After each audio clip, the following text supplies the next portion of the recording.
அந்த விவசாயிகளுக்கு தேவையான எண்ணெய், டீசல், எரிபொருள் என்பது கியூஆர் முறையின் மூலம் ஒரு வாரத்துக்கு 30 லிட்டர் மட்டும்தான் வழங்கப்படுகின்றது. இந்த 30 லிட்டர் என்பது ஒரு ஏக்கர் உழவுவதற்கு மட்டும்தான், பண்படுத்துவதற்கு மட்டும்தான் இந்த 30 லிட்டர் எரிபொருள் தேவையாக காணப்படும். ஆனால் அங்கே இருக்கின்ற விவசாயத்தின் மொத்த ஏக்கர் நிலப்பரப்பை பார்த்தால் கிட்டத்தட்ட 20,000க்கு மேற்பட்ட ஏக்கருக்கு மேற்பட்ட விவசாயம் செய்யப்பட போகின்றது.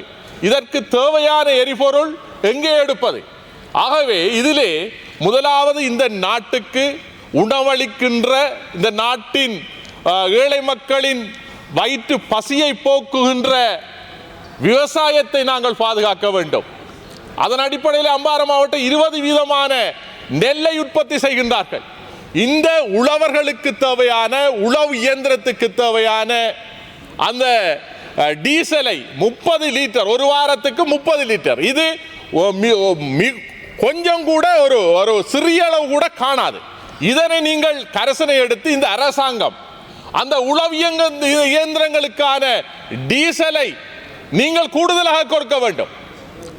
அதாவது உழவு இயந்திரங்களுக்கான டீசல் ஒரு நாளைக்கு சராசரியாக ஒரு நாளைக்கு நீங்கள் 75 இருந்து 100 லிட்டர் டீசலை வழங்குகின்ற பொழுதுதான் அங்கே விவசாயம் சரியாக செய்து முடிக்க முடியும்.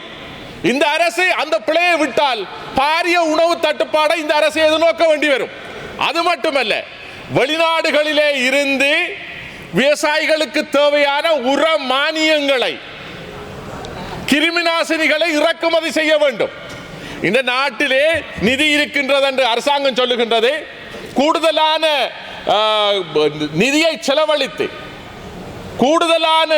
செலவழித்து பசலையை இறக்குமதி செய்யுங்கள். இப்போது பசலை தட்டுப்பாடு ஏற்படுத்தியிருக்கின்றது.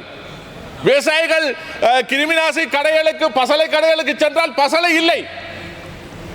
ஆகவே பசலை இல்லாத அந்த துர்ப்பாக்கிய நிலை ஏற்பட்டால் விவசாயிகளின் விளைச்சல் கேள்விக்குறியாகும்.